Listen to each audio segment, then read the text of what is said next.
안녕하십니까, 알림이 황희두입니다. 도대체 윤석열 대통령은 언제쯤 정신 차릴까요? 어제 이런 망언을 쏟아냈다가 난리가 나자 오역 타령하고 있습니다. 심지어 국민의힘에서는 가짜뉴스로 선동하지 말라 그러면서 유상범 같은 의원은 수석 대변인임에도 저렇게 택도 없는 소리들을 쏟아내고 있죠. 이에 분노 폭발한 워싱턴 포스트 기자가 직접 발언의 원문을 공개했고요. 다들 보셨겠지만 저는 이라는 내용이 떡하니 들어있습니다. 한국계 미국인 기자인 미셸 예이 리는 트위터에 직접 녹취 내용을 그대로 공개한 거죠. 그래서 유상범 의원이 윤석열 대통령 본인이 아니라 일본이 받아들일 수 없다는 뜻으로 해석해야 된다 라고 했었지만 이것도 제대로 망신당했고요. 오히려 논란만 더 키운 셈입니다. 직접 트위터에 원문을 남기니 이걸 또 뭐라 그러겠습니까? 이에 대해 다른 언론사에서도 보도를 시작하며 말 그대로 엄청난 역풍을 불러왔고요. 바이든 날리면에 이어 아이 재팬 논란이냐 이런 얘기까지 이어지고 있죠. 심지어 주어가 없다는 다들 아시다시피 나경원 이후로 역대급이란 반응까지 이어지고 있고요.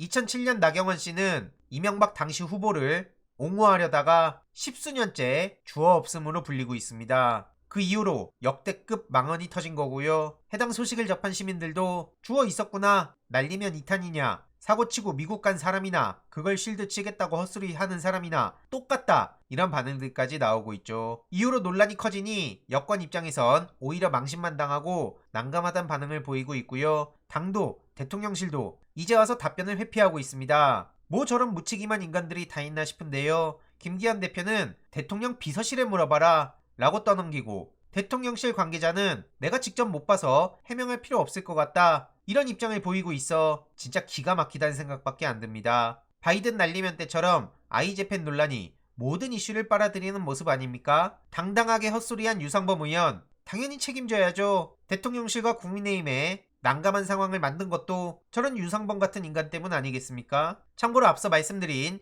미셸 예히 리 기자는 대선 국면 당시에 국민의힘 측에 거짓말을 제대로 반박했던 기자이기도 합니다. 당시 윤석열 후보가 본인을 페미니스트라고 지칭했다는 내용이 당기자 지지층이 술렁였고, 이후로 국힘에서 그런 말은 없었다고 수습했죠. 그때도 미셸 기자는 서면 인터뷰 내용을 그대로 공개해서 난리가 났는데요. 이에 언론 노조에서는 주어 없음 패권에 들었다가 여론 조작 시도가 들통났다, 이거 당장 사과해라, 이렇게 목소리를 높이고 있습니다. 아무튼 어제 망언부터 이후로 해명까지 오히려 논란이 일파만파 커지고 있다는 보도까지 나오고 있고요. 심지어 크랩 케이크 관련해서도 구설에 올랐습니다. 윤석열 바이든 만찬 메뉴가 크랩 케이크라는 건데 이게 왜 구설에 오르냐면 문재인 전 대통령 때 크랩 케이크를 먹었다 그래서 이걸 분석한답시고 뭐 조롱의 메시지였다, 비속어다, 대놓고 욕한 거다 이러면서 문재인 전 대통령을 얼마나 비난했습니까? 당시 월간조선 배진영 같은 사람은 신나게 저렇게 보도를 했었는데, 정말 웃긴 건 조선일보에선 뭐라 그러나 보니 문재인 때와는 다른 크랩 케이크다, 이런 택도 없는 소리를 하고 있습니다.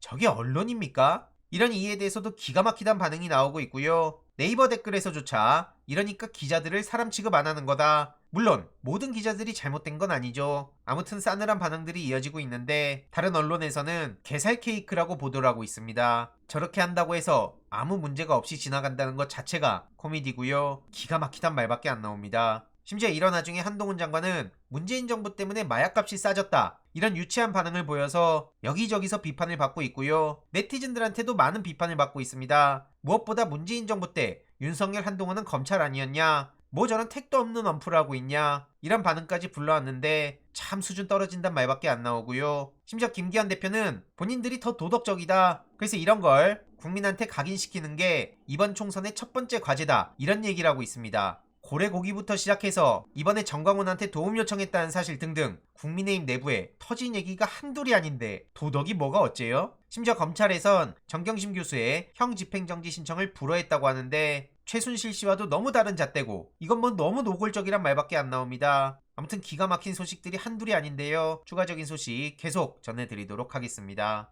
이번 내용도 유익했다면 구독, 좋아요, 알림 설정, 멤버십 가입 정말 큰 힘이 된다는 점 말씀드리고 싶습니다. 주위에 널리 공유 부탁드립니다.